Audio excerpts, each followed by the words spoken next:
muchas de las mujeres, no digo que todas porque no podemos generalizar nunca, pero el mayor número de ellas necesitan sentir la conexión de intimidad para poder tener esa voluntariedad hacia el deseo y el acto sexual. Preferimos no hablar de sexualidad o de educación sexual porque, no sé, nos da vergüenza, porque es pecado, por mil cosas que quieras ponerle. Pero tenemos que lidiar con embarazos no deseados, con complicaciones, con abortos complejos que pueden matar la vida de muchas mujeres. Tenemos por ahí niñas embarazándose y decimos, ¿por qué de esto sí lo hablamos? Para esto se presupuesto cuando ya son las complicaciones de algo que pudimos haber prevenido.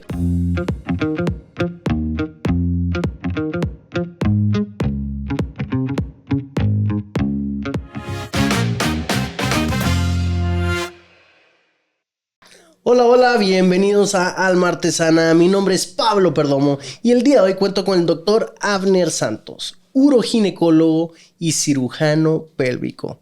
Doctor Abner, ¿cómo estás? Bienvenido. Qué gusto acompañarte, Pablo. Qué gusto estar acá. Gracias por tu invitación. Y hoy la verdad es que tenemos un momento aquí especial para compartir sobre temas que a lo mejor no son muy abordados, no son muy hablados, pero la verdad es que yo creo que para eso estamos en este tiempo, para empezar a cambiar paradigmas, para romper tabús y abordar las cosas. Yo siempre tengo una frase y digo, hay que abordar lo normal con normalidad y hay que desmitificar lo que no es normal.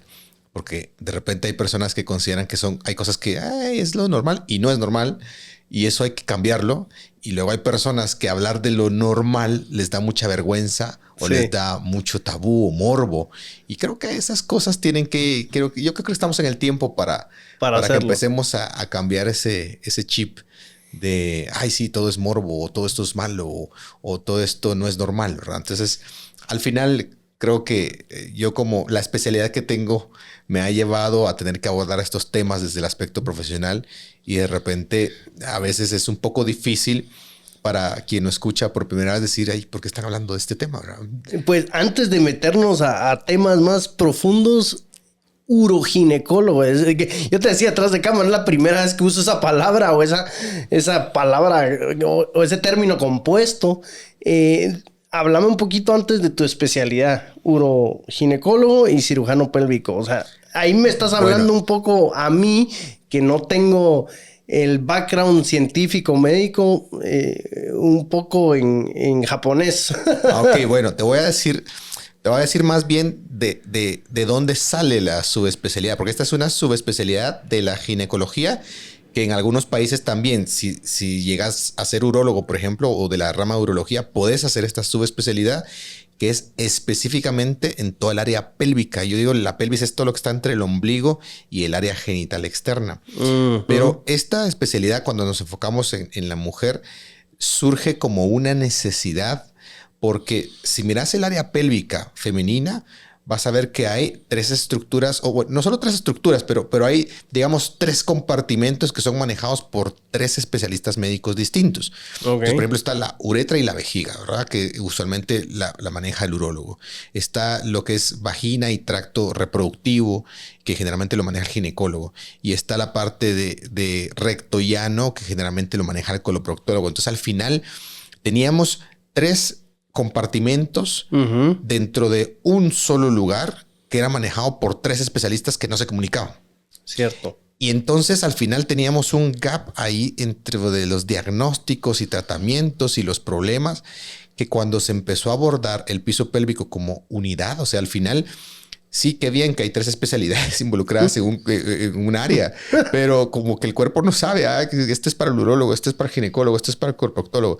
Y no es pretender que la uroginecología pueda hacer todo, no, pero por lo menos cierra esos gaps o integra ese conocimiento de ese compartimiento. Y una de las cosas muy importantes era que el uroginecólogo, nosotros tratamos todo lo que llamamos disfunciones pélvicas. Y esto se refiere a todo aquello que no funciona en la pelvis. Por ejemplo, desde incontinencia urinaria. O sea, lo normal es que nadie se haga pipí, que nadie se le salgan los gases y que nadie se le salga el popó, por ejemplo. Claro. Lo normal es que nadie tenga un descenso o un bulto que le sale por vagina. Eso no es normal. Lo normal es que nadie tenga, por ejemplo, dolor con el sexo. Lo normal es que nadie está padeciendo de infecciones urinarias a cada rato o infecciones vaginales a cada rato o problemas ginecológicos o urinarios complejos, sobre todo en la mujer, ¿verdad? O sea, digamos, hablemos de la normalidad, una mujer que no tiene ningún problema. Cuando se sale de esa normalidad y empieza a padecer a nivel pélvico de esos problemas como incontinencia, infecciones urinarias, dolor, empieza a tener toda esa cantidad de problemas, ahí es donde interviene la subespecialidad que yo tengo, que tratamos esas disfunciones pélvicas, pero al mismo tiempo intentamos llenar un vacío que antes no se podía llenar. Y te digo, es una especialidad relativamente nueva que lleva dentro de las subespecialidades de la ginecología, es la más nueva, lleva como 40, 50 años. O sea, tampoco es tan nueva, pues, pero en comparación con las otras que van 100 años, por ejemplo, estas de las más nuevas. Y en Guatemala, pues aún somos muy poquitos. O sea, es una subespecialidad muy poco conocida aún. Habemos 7 que tenemos título de formación universitario avalado internacionalmente y con una formación como subespecialista, como tal, no un diplomado, no un cursito, sino sabemos 7 en Guatemala, por ejemplo. Pocos. Entonces todavía es poquito.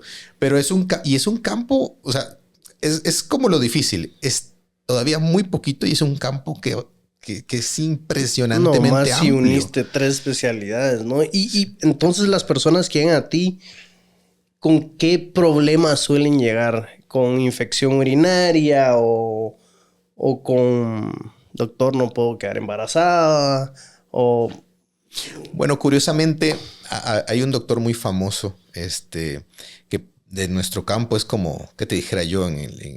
Como uno de los principales, ¿no? Que ha descrito mucho de la ciencia de los problemas después del parto. Y él tiene una frase muy, muy peculiar y dice, la uroginecología nace después del parto. Y a lo que él se refiere es que, bueno, lamentablemente el paso del feto o por el canal del parto o incluso el embarazo en sí generan ya una presión tan alta sobre todo lo que son las estructuras pélvicas o en el cuerpo de la mujer, que eventualmente después del parto siempre queda alguna secuela, ¿no? Tanto el embarazo y especialmente el parto vaginal, pero siempre queda una secuela. Y todas esas disfunciones son mucho más marcadas en quienes han tenido, por ejemplo, más de un parto o 2 partos o una cosa así. Entonces, curiosamente, la especialidad de tratar disfunciones pélvicas que son casi en un gran porcentaje originadas por el parto, pero al mismo tiempo, ya como uroginecólogo es poco lo que vemos en la parte de obstetricia, más bien vemos las complicaciones después. Entonces, lo que más llega a mi consulta, por ejemplo, es, curiosamente, es infecciones urinarias, muchísimo. Pacientes con incontinencia urinaria, o sea, que es que se sale el pipí sin que lo puedan controlar, o sea, que están, por ejemplo, están en una reunión, se ríen y va el pipí para afuera y es como que, esfuerzo, qué vergüenza, sí, exacto, hacen un esfuerzo. Y fíjate que a veces piensa uno, ay, pues de plano que solo ve viejitas. No. O sea, este es un problema incluso en el posparto. O sea, mujeres jóvenes que acaban de tener parto hasta 6 meses después quedan con incontinencia. Entonces hay que tratarlas, por ejemplo. Claro. Y mujeres que son atletas de alto rendimiento. Hicimos un estudio bien curioso, una tesis de la Facultad de Medicina donde intentamos ir a medir la incidencia. O sea, qué tan frecuente es la incontinencia urinaria en las federaciones deportivas aquí en Guatemala. Y se fueron a todas las federaciones de natación, karate, taekwondo, y todas esas, ¿verdad? Todas las federaciones deportivas. Y se les entrevistó sobre si tenían problemas de incontinencia. La sorpresa, y ya ves que las mujeres en federación deportiva, o sea, competitivas, generalmente son jóvenes. Claro. Y atléticas, pues no estamos hablando ni siquiera de mujeres con obesidad ni nada por el estilo. O sea, la mayoría dentro de su rango de peso, jóvenes y todo, el 50%. O sea, 1 de cada 2 mujeres jóvenes en las federaciones deportivas tenían incontinencia urinaria, por ejemplo. Pero se debe a un esfuerzo tal vez sobrehumano claro, que hacen en cierto momento. Por supuesto, y no todas con estados así severos, ¿verdad? O sea, incontinencias que todas para operar, no. De repente algunas con grado leve y todo, pero el estudio lo que tratábamos de mostrar, o más bien de averiguar, era qué tan frecuente era en nuestra población, porque al final leemos siempre muchos estudios del extranjero, pero lo hicimos acá y pues fue un dato curioso. Y la verdad es que cuando se aumenta la presión en el estómago, por lo que sea, porque hay tos, porque hay esfuerzo, porque hay pujo, porque hay levantamiento de pesas, porque hay lo que sea que aumente la presión intraabdominal. Lo usual sería que la presión de la uretra, porque la uretra generalmente es un tubito que mantiene unos esfínteres que la mantienen cerrada. Entonces, esa presión de esos esfínteres debería de aguantar la presión abdominal para que no haya esa fuga de orina. Pero cuando la presión intraabdominal supera esa presión de la uretra, es donde se da la fuga. Y entonces ahí es donde se produce la incontinencia. Y la característica de la incontinencia es, o sea, obvio todos van al baño cuando desean, cuando tienen que ir, pero la incontinencia es que no quiero y se me sale. Claro. ¿Verdad? ¿Y dirías que el 50% de las consultas que ves es de esto? No. Es bastante alto. De hecho, al final yo tengo una clínica que ya es muy como especializada y de referencia y de repente estoy viendo casos muy complicados de todo. Pero sí, entre esto, incontinencia y lo que llamamos prolapso de órganos pélvicos, es increíble la cantidad de consultas. El prolapso de órganos pélvicos es cuando una mujer siente que por vagina, que normalmente no debería haber nada, pero sale un bulto por vagina. Entonces, ese bulto que es. Entonces, ya cuando lo empiezan a sentir, los primeros estadios es como que sienten una molestia, de repente algo muy chiquito, Sí. de repente se medio tocan y sienten algo como el tamaño de una canica o como un limón, y de repente empiezan a sentir que ya es como que saliera perdón la comparación, pero para dar una idea del tamaño, como que un huevo, como que una naranja está saliéndoles por ahí, incluso casos ya más severos que les sale todo. Y cuando ya vamos a evaluar, a veces es vejiga, a veces es uretra, a veces es la matriz que está al fondo y como dicen, se cae, ¿verdad? Es una frase famosa, como se cae la vejiga o se cae. Pero bueno, o sea, eventualmente para dar la explicación, pues sí funciona así, ¿verdad? O sea, es como desciende. A veces puede ser el recto o el recto ano y a veces es todo, ¿verdad? Incluso parte de los intestinos a veces sale también. Y decías que mucho lo ocasiona o pasa después del parto, ¿no? Sí. ¿Y qué sería más recomendable una cesárea, un parto natural, bueno, para que no sea tan, sí, con tanto impacto, no sé? Bueno, ese es un debate a nivel universal y vas a encontrar muchas opiniones, ¿verdad? Tal vez yo como uroginecólogo siempre voy a tener la perspectiva de, claro, respetar un parto, respetar todo el proceso. Hay quienes aman la idea de tener un parto y tampoco estoy diciendo que no se deba tener, pero yo creo que sí tenemos que evaluar bien a cada mujer. Cada mujer es diferente. Hubo un estudio en Australia muy interesante, porque clásicamente decimos, pero si es la vía natural, ahí salen todos. Y no es cierto, no salen todos. Pero, digamos, en Australia hicieron un estudio, un grupo bastante grande de mujeres embarazadas que teóricamente no tenían ninguna contraindicación, que tenían todo para un parto normal, pues, porque ya hay contraindicaciones bien establecidas médicamente que nosotros decimos, mire, ¿sabe qué? Esto no puede ir para un parto. Pero son así bien puntuales, ¿verdad? O sea, que son contraindicaciones aquí, en Estados Unidos, en China, en Japón, donde sea. Sí. Pero este grupo australiano intentó tomar estas mujeres que teóricamente todas iban para un parto normal, que no tenían ninguna contraindicación, y decir cuántas de ellas realmente van a tener un parto sin consecuencias y cuántas de ellas, a pesar de que van a tener un parto vaginal, pero van a quedar con muchas secuelas. Entonces la pregunta era interesante. Era, ¿cómo identificamos a esa mujer que le podemos decir y asegurar, mira, tú vas a tener un parto lindo, te vas a recuperar y casi vas a quedar sin secuelas? Pues de ese estudio, para darte una idea, de 100 partos en mujeres que no tenían ninguna contraindicación, que todo pintaba para que fuera un parto normal. Bueno, solo el 30% tuvieron un parto normal sin secuelas. ¡Qué locura! El 70% tuvieron algún grado de secuelas. Ahora, el punto es, yo vuelvo a lo mismo, ¿verdad? No estoy convirtiéndome en un antiparto porque si no luego quienes son muy protectoras del parto van a decir qué le pasa, ¿verdad? Pero sí es verdad que tenemos que hacer una buena evaluación, una buena consejería. ¿Sabes qué es una de las cosas que yo más escucho todo el tiempo cuando llega a mi consulta? Doctor, ¿por qué nadie me lo dijo? Porque yo no lo supe antes. Y quizá ese es el punto que yo quiero remarcar de la importancia de lo que yo hago como uroginecólogo. Es por lo menos establecer, ok, ¿cuáles son tus factores de riesgo como mujer? ¿Cómo te podría ir en un parto? ¿Será que el parto va a ser lo mejor para ti o no? ¿Cuál es la probabilidad de que quedes con incontinencia flatos? A veces las mujeres posparto quedan con incontinencia urinaria, o sea, se les sale el pipí, sobre todo los primeros 6 meses, muchas quedan así, y a flatos, o sea, que se les salen los gasecitos, pues. Claro. Y eso es bastante incómodo. Luego de que quienes no se recuperan de esos 6 meses, hay una gran probabilidad que queden con ese problema a largo plazo. Entonces, cuando llegan conmigo, la eterna queja es porque a mí nadie me lo dijo.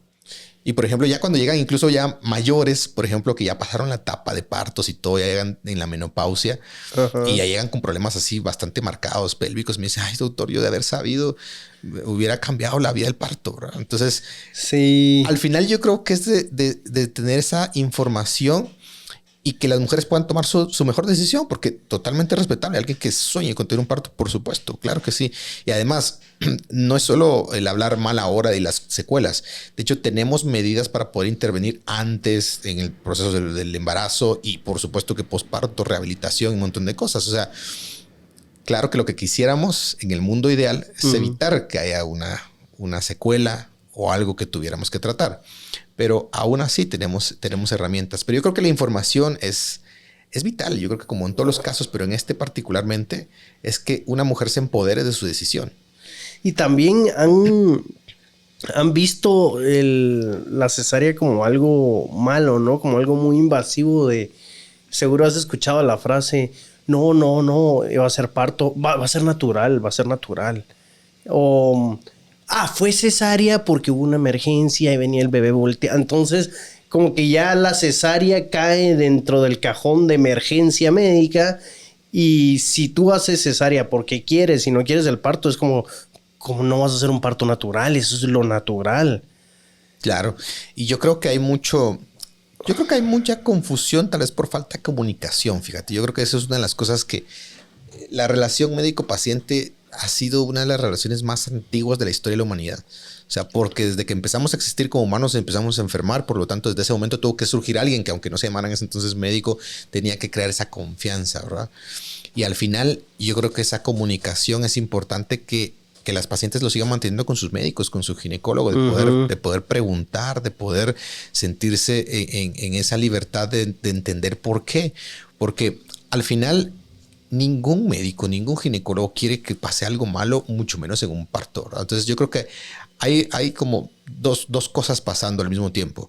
Uno, sí hay contraindicaciones muy puntuales, o sea, están descritas en la evidencia científica, o sea, que son médicas y que no tienen mucha situación de debate, por ejemplo. Si el bebé está mal y notamos que está mal, hay que sacarlo inmediatamente. Si el líquido está muy bajo, por ejemplo. Te estoy dando un ejemplo así muy puntuales, ¿verdad? Una placenta previa, por ejemplo, que sabes que no puede dilatar porque va a empezar a sangrar y se pueden morir los dos. O sea, claro, hay contraindicaciones para un parto que no son debatibles. O sea, claro, que definitivamente no nos vamos a poner a discutir si sí o no. Pero luego, hoy por hoy, hay muchas personas o hay muchas mujeres que ya llegan solicitando directamente una cesárea. Y también es respetable porque es una decisión. Claro, hay que poner pros y contras porque claro que una cesárea es una cirugía mayor. No podemos decir que no. O sea, no es una cirugía. No es le voy a quitar su chipustito. No, o sea, es una cirugía mayor.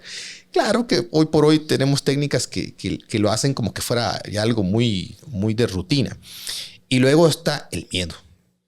Y yo creo que ese miedo es de doble vía, tanto de los padres como del médico.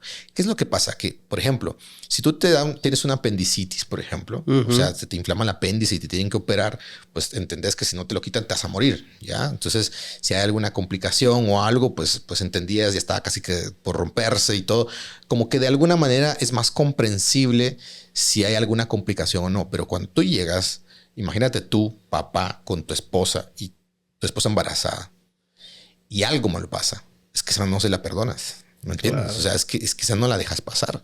Es una situación donde no solo se mezcla, ya no es solo una situación de, ay, sí, yo quiero parto. No, o sea, al final tu médico va a tratar de medir con qué situación tienes menos riesgo y cómo garantizarte que tú, en este caso, dándote el ejemplo a ti como papá, pues, pero en general es la familia, ¿no? O sea, ¿qué es lo que uno quiere cuando llega una mujer embarazada? Claro, que entre y salgan los 3 o 4, pues. Por sí, supuesto. Sí, es un gemelar. Y todos felicidades, unas cosas muy lindas porque entran con enfermedad, como decían antes, y salen felices. O sea, es muy lindo ese aspecto. Y entonces, claro que eso ha hecho que probablemente el número de cesáreas en los últimos tiempos se haya ido muy hacia arriba. Pero eso no es solo aquí en el país, es a nivel mundial, ¿verdad? De hecho, hay una alarma sobre tratar de disminuir el número de cesáreas. Pero bueno, ese es otro tema, ¿verdad? El punto es, para disfunciones pélvicas como tal, el embarazo en sí ya es un factor de riesgo. O sea, si alguien tal vez está entendiendo como que, ay, entonces, si tengo cesárea no tengo ningún factor de riesgo para disfunciones pélvicas. No, no es cierto. O sea, si hay un factor de riesgo. Pero para darte un ejemplo, incontinencia urinaria. Solo el hecho de embarazarte, generalmente una mujer embarazada, no importa cuál sea la vía del parto, incrementa el riesgo de padecer incontinencia de un 60 hasta un 90%. Es bastante, ¿no? Sí. Pero si tienes un parto vaginal, ese riesgo aumenta un 400%. No. Entonces, para que veas más o menos es esa relación. Y luego, de nuevo, yo creo que es tiempo de que tratemos de hacer una buena evaluación antes de eso, tratar de encontrar a la paciente ideal, entre comillas, porque Sí, luego claro. 1000 cosas pueden pasar. Ese es el problema que tenemos en medicina. Tenemos una frase, 2 más 2 en medicina, a veces es 3, a veces es 5, a veces es 6, a veces es 1 y a veces 2 más 2 es 4. Es como medio anecdótico, pero sí, es porque hay muchas variables que a veces se salen de lo esperado. ¿Y esta incontinencia se quita o solo se reduce? ¿Es algo que puedes eliminar después de un parto o siempre te queda algo? La incontinencia es un problema que hoy por hoy tiene solución. En el peor de los casos tiene mejora. O sea, cuando hablamos de mejora, generalmente cuando hablamos de tratamientos o de efectividad de los tratamientos, hablamos de porcentajes de éxito. ¿Por qué razón? Porque, por ejemplo, si alguien tiene una expectativa de que antes se le salía la orina todos los días y casi que era en chorro y ya estaba usando pañal, y que después de darle el tratamiento u operarla ya no va a salir ni una gota, creo que es una expectativa incorrecta y probablemente eso tampoco va a pasar. Pero sí que va a pasar de a ya no usar pañal y a probablemente que los episodios sean mucho más esporádicos. Y si vamos a casos más leves, que a veces ni necesitan cirugía, sino que se puede hacer con terapia, sí realmente mejoran muchísimo, ¿verdad? Entonces, como la incontinencia es un complejo entre estas situaciones que pueden haber dañado el sistema que mantiene la continencia, o sea, que las mantiene normal, pues. Y luego también involucra mucho los hábitos, porque hay muchos malos hábitos miccionales que, digamos que pueden empeorar el cuadro. Y si estos hábitos no son corregidos, pues obviamente corregir el problema también es un poco más complejo. Pero en términos generales, todas las disfunciones pélvicas que pueden ser incontinencia, prolapso, dolor, infecciones, todo tiene solución. Todo tiene opción de mejorar mucho. Y sensaciones, tal vez entrando un poco al tema de sexo, sensaciones como me duele ya sea el pene o la vagina al tener sexo, no siento nada, estoy muy nervioso, nerviosa, entonces nunca he llegado a tener un orgasmo, no sé si es algo que... O me siento mal por tener uno. Porque, ¿sabes? También hay creencias arraigadas en la persona, ya sea por su educación o el país o aspecto sociológico, de que muchas personas se sienten mal por tocarse, por tener sexo, por tener un orgasmo.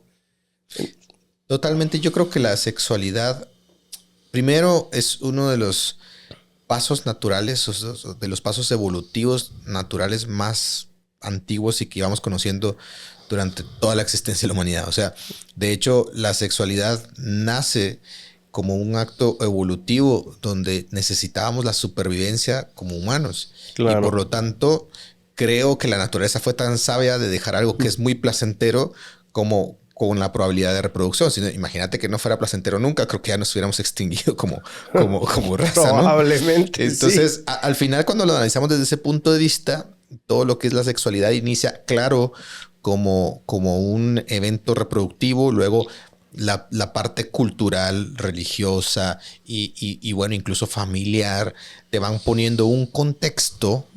A cada mujer es diferente el contexto, pero en general podemos generalizar por culturas, ¿no? Entonces, la cultura latinoamericana, que me estoy yendo que es de México hasta la Patagonia, y luego vamos como sectorizando, pero en general tenemos el mismo patrón cultural de un poco mezcla de tabú, morbo y, no, el acto sexual únicamente es para permitir la reproducción.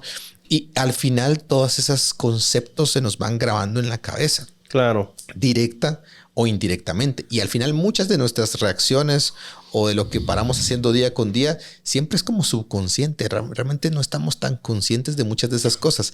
Y la sexualidad primero inicia en el pensamiento, en la fantasía, en la libertad.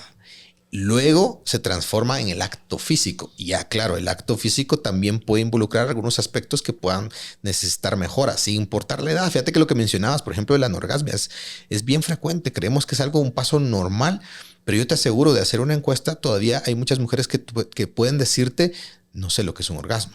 Sí, claro. Y eso es sumamente frecuente.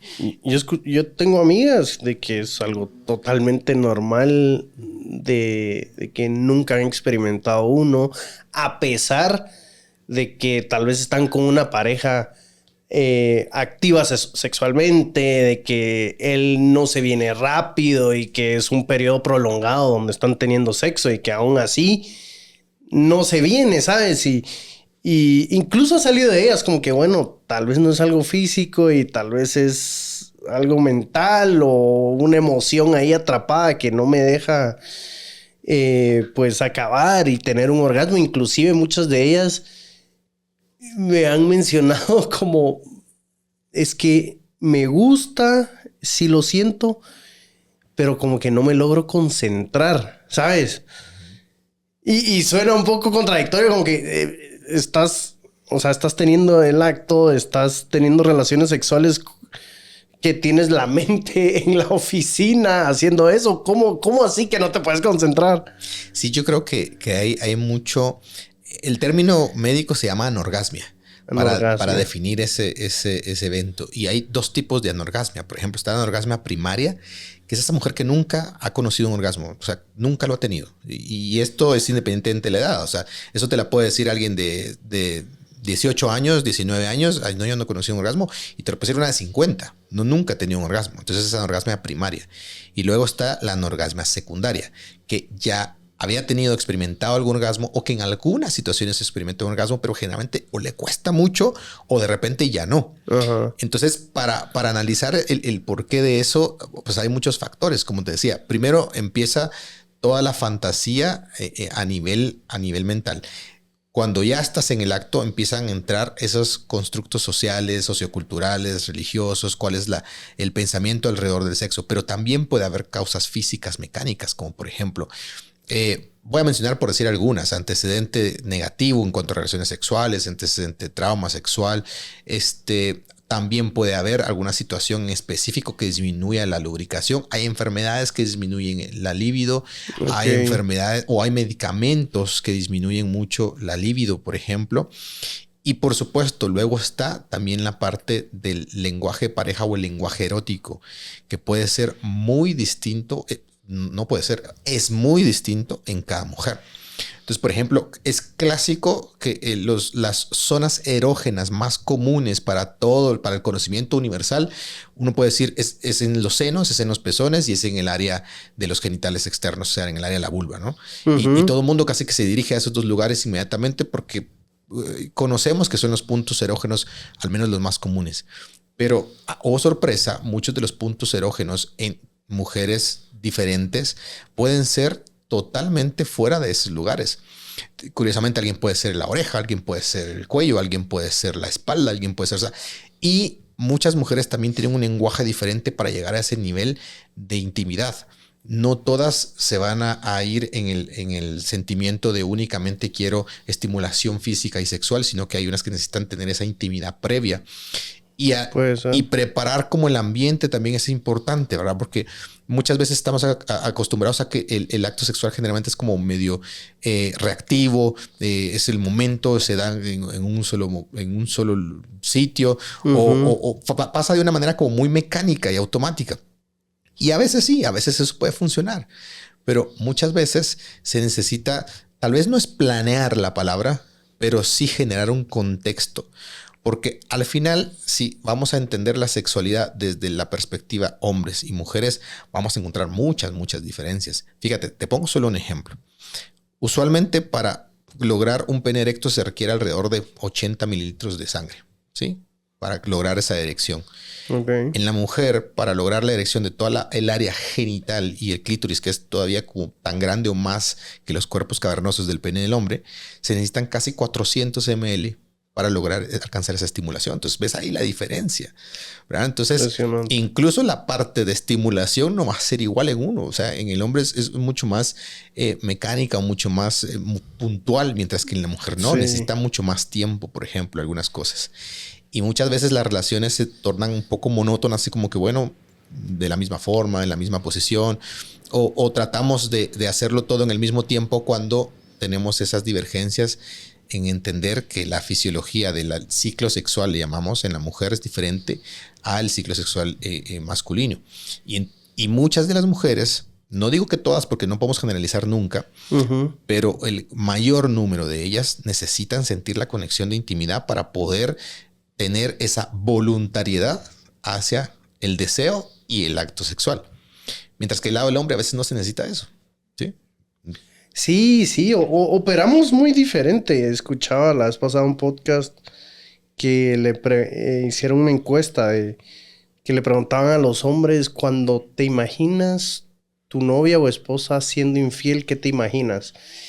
Y el hombre decía, me imagino a ella teniendo sexo con alguien más. Y le preguntaban a la mujer, ¿tú qué te imaginas cuando tu esposo o novio está siendo infiel? Que le está diciendo te quiero a alguien más. Claro, son lenguajes totalmente distintos.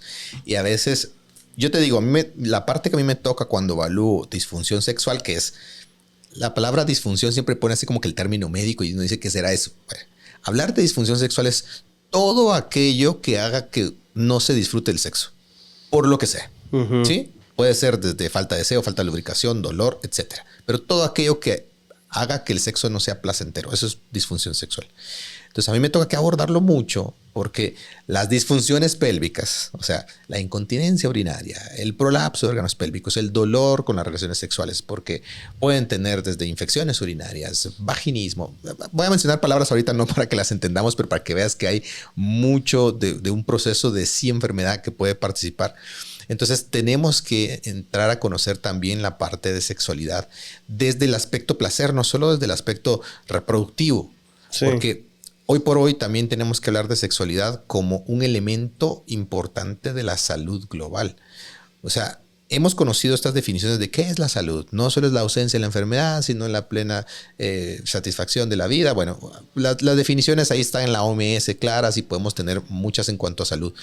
Pero hoy por hoy estamos hablando de salud sexual como parte del componente de una salud integral. Así que tenemos que empezar a hablar de sexualidad como lo es, como un componente de la salud. Así como te puedo recomendar, correr por lo menos 30 minutos, 4 veces a la semana para mantener salud cardiovascular, alimentarte sanamente para tratar de disminuir el riesgo de un infarto, etcétera, etcétera. Pero no se habla, ¿no? Exacto, se habla muy poco. Y la sexualidad es parte de esos componentes como coma bien, ejercítese, viva una vida sana, aléjese de los vicios, es decir, tenga buen sexo.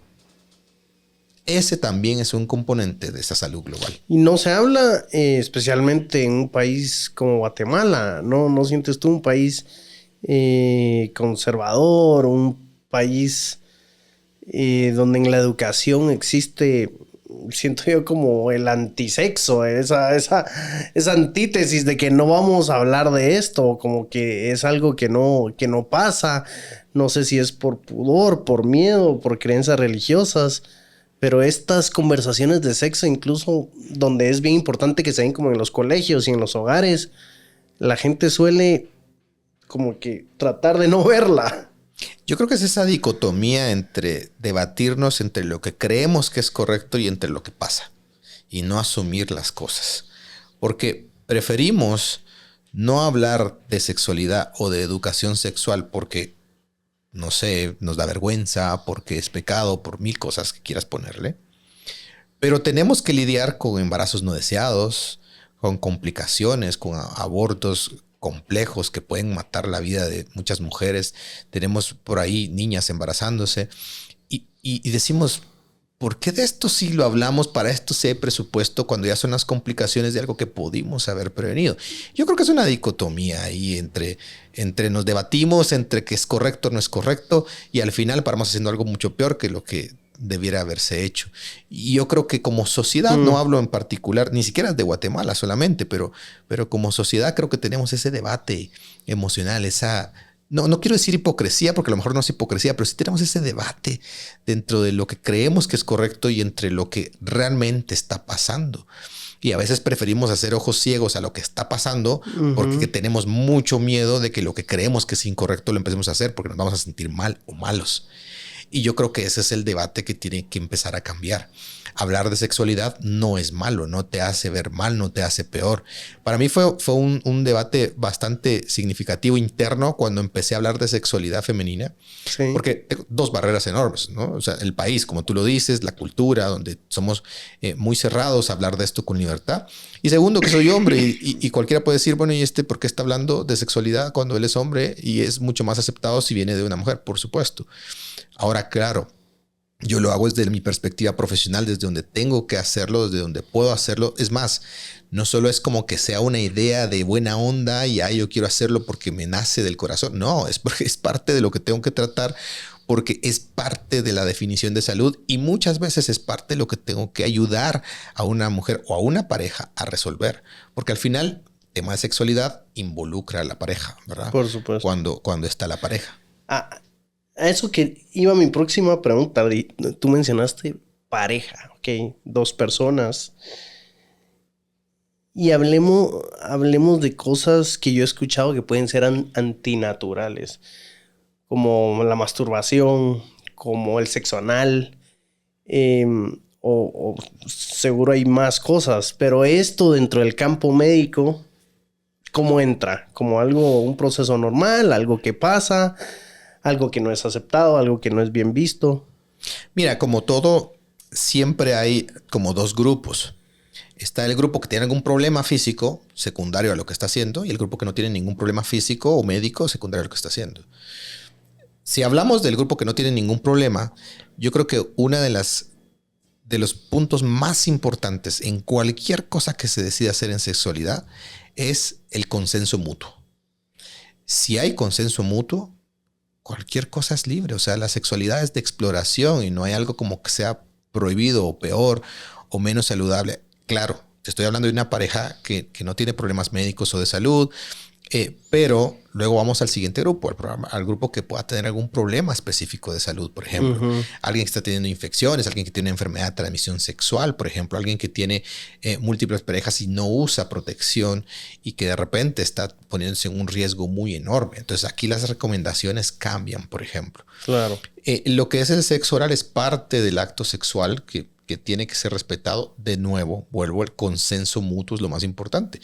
Luego vas a encontrar que una pareja dice, a mí me encanta, pero a mí no. Ok, entonces esa pareja tiene que comunicarse y llegar a un consenso de qué es lo que sí pueden hacer donde los dos se sientan cómodos, porque es que si no, no van a pasar a la parte del placer, que es parte importante del tener una relación sexual.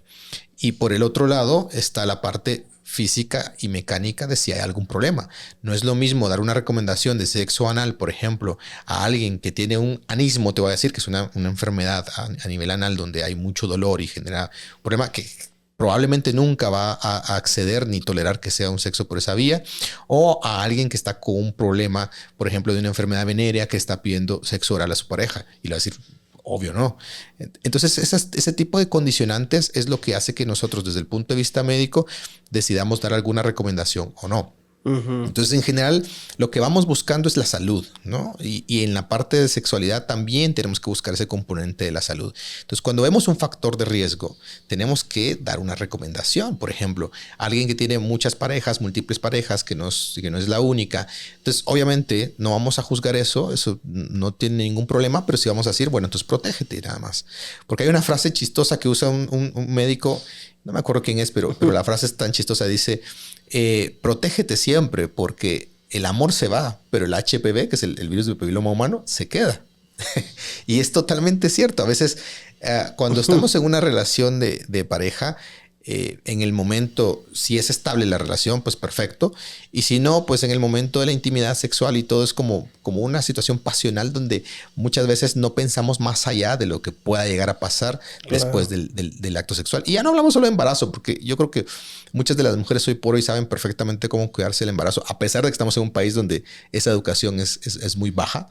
Pero dejemos fuera ahorita ese tema y hablemos de la parte de enfermedades de transmisión sexual, por ejemplo, o secuelas de ese tipo. Y eso no te lo quitas fácil. Por ejemplo, un virus de papiloma humano que empiece a causar verrugas, no solo es a la vista, les preocupa mucho porque es muy notorio, pero luego hay otro tipo de enfermedades que puede producir todavía repercusiones mayores. Y esas no te las quitas tan fácil. Entonces, al final, se trata de una sexualidad saludable, sana, sin tabús, sin morbo. O sea, cuando lo abordamos desde el punto de vista profesional, tiene que ser sin prejuicios, sin morbo y por supuesto que sin tabús. Tenemos que hacerlo, o sea, cada quien tiene una libertad de hacerlo, por ejemplo, de la forma que decida hacerlo. En la situación de pareja, vuelvo a repetir, el consenso mutuo, o sea, el consentimiento y el consenso mutuo creo que es la parte más importante. Y desde la perspectiva médica, la protección de la salud o que no hay algún elemento que vaya a dañar la salud, creo que es la parte más importante. Y luego limitantes o cómo decidan hacerlo, eso no tiene ninguna restricción. Ok. Y eso me lleva a la siguiente pregunta es, ¿qué es? ¿Dónde se encuentra? ¿Es algo... no sé, es algo común esto que hablan del punto G? Ese... ¿dónde está en el hombre? ¿Dónde está en la mujer? Y te lo digo porque está como en... o sea, no sé, en boga o algo popular que el punto G del hombre está en el ano y de que el punto G de la mujer pues puede que esté en la vagina o en el clítoris o alrededor de ella. Pero no sé, a veces siento que es como contraproducente. Si es tal vez un poco, no sé, antinatural el sexo anal, habrán partes sensoriales del ano de que son importantes abordar o no. No sé qué piensas al respecto. Bueno, mira, por ejemplo, esto del punto G es un tema que se ha intentado estudiar desde el punto... ¿O es un mito? Mira, se ha intentado estudiar desde el punto de vista de la ciencia médico, porque es algo tan hablado, digamos, o tan mencionado, que todo el mundo quiere saber si realmente hay algo detrás de ello que tenga una veracidad científica. Y desde 1985 se vienen haciendo muchos estudios sobre si hay alguna estructura en específico que pueda ser ese punto G. Te voy a hablar en específico en la mujer, porque con mi expertise profesional es en la mujer. En el hombre es más experiencia personal, pero ahí podemos platicar largo y tendido, pero en general en la mujer hemos buscado este punto. Y te voy a decir algo que tal vez no viene a tu pregunta, pero creo que es importante verlo. Y es que cuando vamos a estudiar la anatomía de la mujer, realmente conocemos muy poco en comparación con la anatomía del hombre. Y eso es curioso. Los libros de anatomía masculina vienen descritos desde hace siglos con las disecciones que se hacían hace muchos años, mientras que la anatomía femenina a nivel genitourinario, a nivel sexual, hasta hace poco se viene describiendo. Es más, el primer libro con descripción específica del clítoris está hasta el 2005. O sea, es una cosa de locos. Pero bueno, con esto te quiero decir que aún sabemos muy poco. Claro. ¿Sí? Pero hablando puntual del punto G, se intentó medir dónde estaba esta estructura. Y se hicieron 1000 estudios y 1000 análisis para tratar de entender si había alguna estructura que pudiera representar este punto G. Anatómicamente, algo como decir nariz, orejas, boca, dedo, no hay una estructura extra que sea un punto G. Pero sí hay áreas de mayor densidad neuronal. En la mujer, el área de mayor densidad neuronal es generalmente la pared anterior, que es lo que está abajo donde está la uretra y la vejiga. Y a nivel parauretral, o sea, está la uretra y cuando decimos parauretrales a los lados de la uretra, hay 2 glándulas que son las glándulas parauretrales y esas glándulas a veces tienen contenido remanente prostático porque en el desarrollo embriológico, cuando se empiezan a desarrollar los embriones, hay una fase donde todavía son idénticos. No se ha dado la diferenciación sexual. Y por ahí más o menos entre las 6 a las 12 semanas se empieza a dar toda esa diferenciación. Entonces, pero curiosamente quedan remanentes de esa división embriológica. Y hay unos remanentes prostáticos que se han encontrado en la glándula parouretral que incluso liberan un líquido muy similar al seminal. Y en esas dos estructuras muchas veces se ha encontrado que son puntos que al estimular se da un placer máximo. Entonces, muchos han dicho que el punto G está ahí o que está en la pared anterior. La verdad es que más que ser un punto anatómico en específico es un área, ¿sí? En general la pared vaginal anterior va a tener mucha estimulación. Y claro, la parte anal, lo que pasa es que en alrededor del ano hay mucha sensibilidad nerviosa. De hecho, el ano está tan ricamente inervado de nervios que es capaz de distinguir entre gas, entre componente sólido, por ejemplo, al momento de defecar, o incluso líquido, por ejemplo, cuando hay diarrea. Entonces, es un área que tiene una sensibilidad muy, muy, muy, muy grande. Y esto es diferente en cada mujer. Hay mujeres que lo disfrutan mucho y hay mujeres que no lo disfrutan nada, ¿sí? En el hombre, pues es lo mismo, pero además súmale la próstata, porque la próstata generalmente es una glándula que es donde se produce generalmente mucho del líquido seminal y, por supuesto, genera mucho placer. Pero esto ya será una cuestión más de decisión que en general de una ruta normal, no decir normal o anormal, sino que una ruta clásica, digamos, para el sexo. Pero en general sí tiene mucha densidad neuronal y por eso es que pueda generar en algunas mucho placer. O al contrario, por esa densidad neuronal en algunas puede generar dolor. Claro. Entonces, como te das cuenta, no podemos generalizar nunca, ¿verdad? Pero sí, bueno, entonces el punto G existe y no existe. O sea, no existe como una estructura anatómica aparte, así como que, ay, sí, hay una estructura específica que es el punto G. Y ahí usted puede llegar y tocar y pum, y ahí es el santo grial del orgasmo, ¿no? Pero sí hay áreas densas, de mayor densidad neuronal, donde generalmente todas áreas donde va a estar más fácilmente es área de mucho clímax, ¿verdad? De alcanzar mucha estimulación, mucho clímax. Y pues le llamamos el punto G también. Interesante porque es algo de lo que yo te diría que la mayoría, con excepción de los doctores, pues ignoramos muchísimo porque hay tanta desinformación también. Mira, doctor Santos, ¿y qué tan probable o qué tan fácil es que una chica quede embarazada? Eso es algo, ¿sabes? Hay casos de casos, ¿no? Personas que llevan tratando varios años o personas que tal vez la primera vez y pues queda embarazada la chica. Es verdad el mito de que la chica puede quedar embarazada con una preeyaculación, que no, tal vez no es la eyaculación final, pero una previa que dicen que también tiene esperma. ¿Es eso viable? Bueno, mira, te voy a decir, a mí me gusta siempre analizar mucho la historia evolutiva porque eso nos responde mucho. Si tú te das cuenta que nosotros dentro del grupo de los mamíferos somos de los que peores tasas de reproducción tenemos. O sea, perdón por el ejemplo, se va a oír tonto, pero tú ves un conejo que tienen 7, 10, entonces dices, puches, qué fecundidad tan efectiva. Nosotros vemos que la tasa de fecundidad, o sea, la probabilidad de que tú con una relación sexual embaraces a alguien es alrededor del 33%. Dices, es bajo. Sí, bueno, comparándonos con los mamíferos es bajo. Pero, ¿cuál es la vía normal para lograr esta fertilidad? Pues que un esperma ingrese y fertilice un óvulo. Necesitas uno. Claro, por eyaculado hay 2 millones, ¿sí? El punto es que no solo es en el eyaculado, sino que puede ser el líquido preseminal o incluso después de eyacular. Y el esperma puede tener una vida media en algunos estudios. Fíjate, usualmente es alrededor de unas horas o hasta unos dicen hasta el segundo o tercer día. Pero se han encontrado estudios donde se ha encontrado esperma después de 7 días del eyaculado. Entonces, claro, no podemos generalizar que esto pasa en todos los casos porque no es así.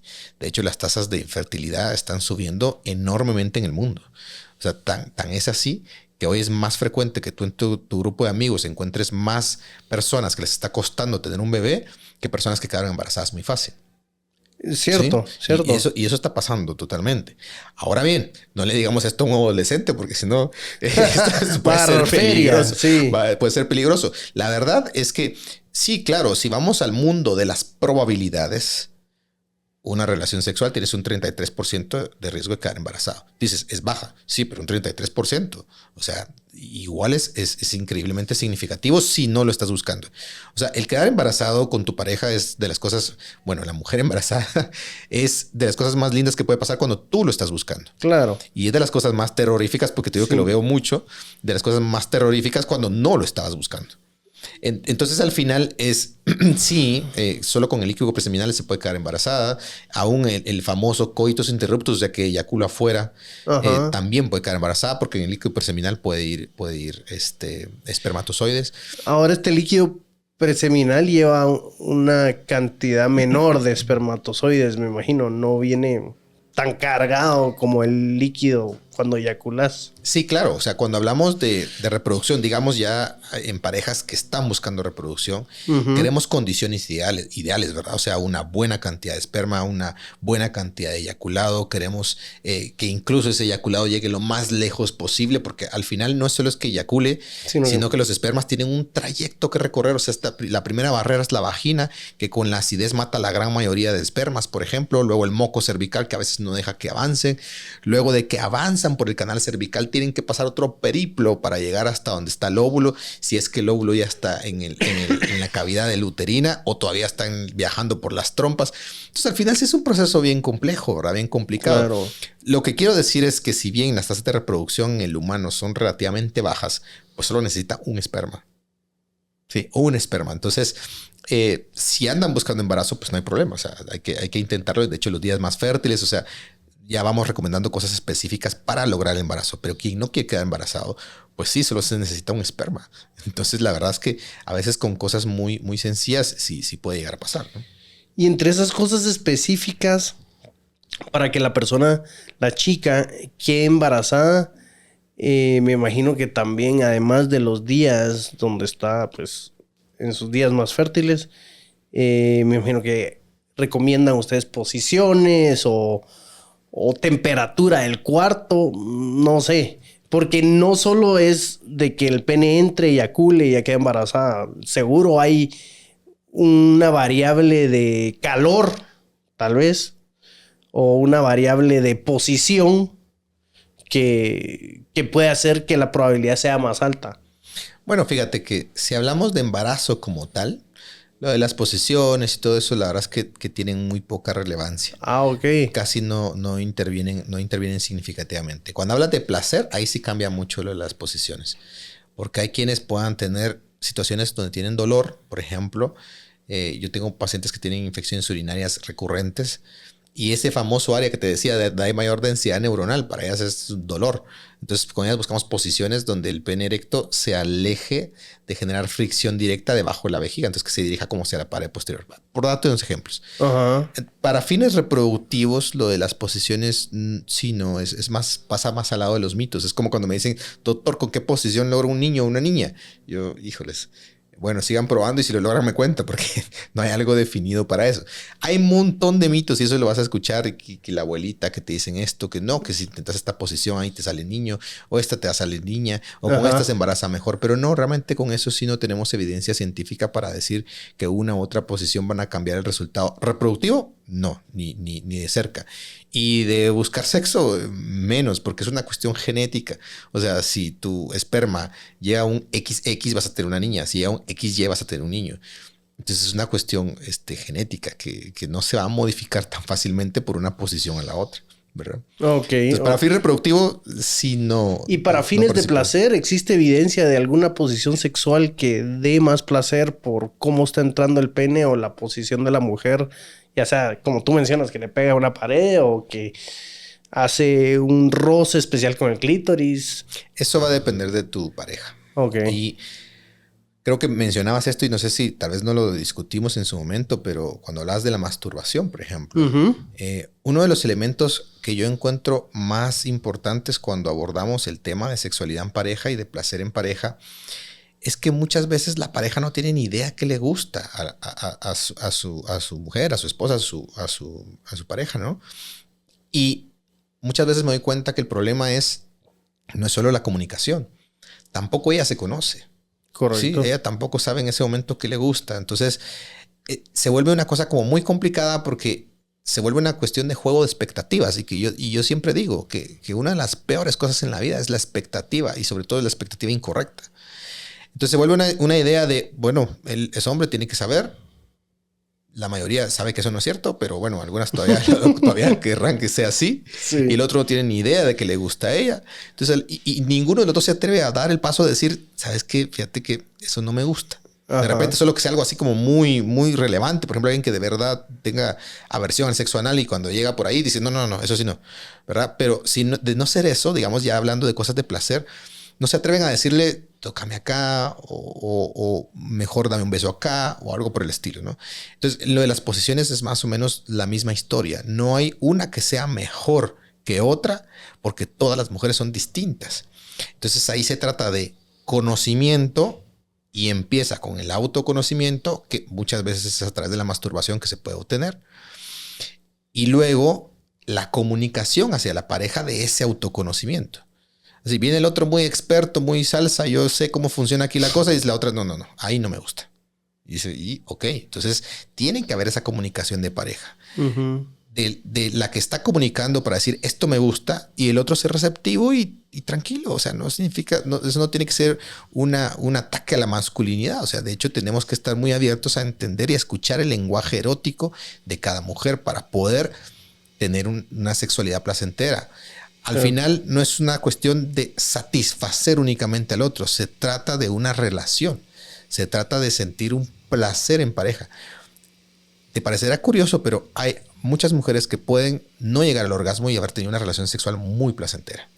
Y hay otras que necesitan del orgasmo sí o sí para decir que fue una relación placentera. O sea, hasta ese nivel de diferencias podemos llegar a tener. Hay quienes tienen un orgasmo por vía de penetración intravaginal y a quienes por penetración intravaginal no van a llegar al orgasmo, necesitan estimulación clitoridia. O incluso en otros lugares, hay quienes no necesitan ni siquiera que hagas un masaje o tocar en el área genital, sino que de otras maneras se puede alcanzar el orgasmo. Entonces se trata de comunicación y autoconocimiento. La mejor posición viene cuando hay autoconocimiento de qué le gusta a una mujer y cuando la pareja logra entender y comunicarse bien. Entonces esa va a ser una pareja que va a tener una intimidad y una relación sexual muy placentera y una vida sexual muy sana. Ahorita, por todo lo que contaste, se me vino una muy buena pregunta. Doctor, ¿es posible que la mujer llegue a un orgasmo sin penetración y sin masaje de clítoris? Es posible, de hecho hay muchos casos descritos, porque en eso hablamos de las zonas erógenas. Las zonas erógenas no solo son clítoris, genitales externos y mamas o pezones. Las zonas erógenas tienen, de nuevo te digo, cada mujer es distinta, no podemos generalizar.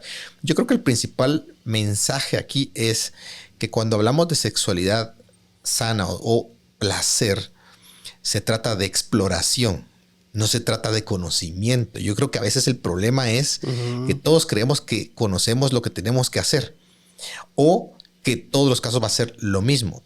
No, yo creo que aquí el mensaje más importante es que cuando hablamos de placer se trata de explorar porque nadie es igual.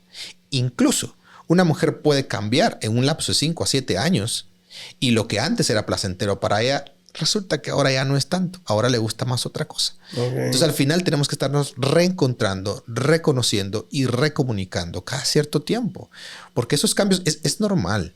Si tú ves al Pablo de hace 10 años dirías, uy, ese chavito ya no lo quiero ni volver a ver. O sea, obviamente eso es un hombre totalmente distinto. Yo igual, cualquier persona es igual, una mujer es igual. Y no solo por los pensamientos que tenías hace 10 años, 5 años, o lo que querías hace 5 o 10 años, sino también las experiencias que te pasaron en ese tiempo, tal vez hicieron que ahora te gusten más otras cosas, que antes te gustaban, ahora ya no, y ahora te gustan unas que tal vez en ese entonces no te gustaban. Lo mismo es en la sexualidad. No se trata de establecer un patrón escrito donde aquí se cumple un checklist de reglas que hay que cumplir, sino se trata de entender que somos seres cambiantes y que es más exploración y comunicación que una situación de conocimiento y de que hay algo establecido. Con eso, Abner, la verdad que gracias por confiar en Alma Artesana, gracias por pasar por aquí, por el estudio. Me gustaría que mucha más gente sepa de tu clínica, sepa de estos temas que estás divulgando con fundamentos científicos. ¿Dónde te pueden encontrar? ¿Dónde pueden saber más de ti? Gracias, Pablo. También agradecerte porque largué un rato agradable este podcast y había visto algunos episodios que has tenido muy interesante. La verdad que para mí un gusto y un honor estar aquí contigo. Gracias también por la oportunidad de poder anunciar sí que en mi clínica estoy en el edificio Sixtino 2, en la Sexta Avenida 9-18 de la zona 10, en el edificio Sixtino 2. En el 9º nivel, la clínica 901 a la 2. El a la 2 es como para el lado izquierdo. Y el teléfono es el 2369-4148. 2369-4148. Ahí me pueden localizar y pues será un gusto poder apoyar en cualquiera. Y en redes, porque yo sé que eres bastante activo en redes hablando de diferentes temas médicos, sexuales, todo tipo de retos que tiene la salud de la mujer, ¿no? En redes me pueden encontrar tanto en Instagram, Facebook, TikTok, en YouTube, y estoy como @ Dr. Santos. O sea, la verdad que no tiene nada, solo que el doctor, la palabra completa, no DR, sino doctor. Y también la página web que es www.drabnersantos.com. Entonces ahí pueden encontrar cualquier contenido que les guste. Tratamos de mantener ahí contenido educativo, en esencia, sobre los temas que yo manejo desde el punto de vista profesional, para tratar de ayudar a las personas que necesitan conocer un poquito más o alguien que tenga curiosidad también, ¿verdad? Excelente, doctor. Muchas gracias por estar acá. Gracias a vos y gracias por este espacio. Esto fue Alma Artesana con el doctor Abner Santos. No se olviden, cada semana un episodio nuevo. Estamos en todas las plataformas de podcast, todas las redes sociales, en YouTube y en Televisión Nacional. Muchas gracias y hasta la próxima. Chao.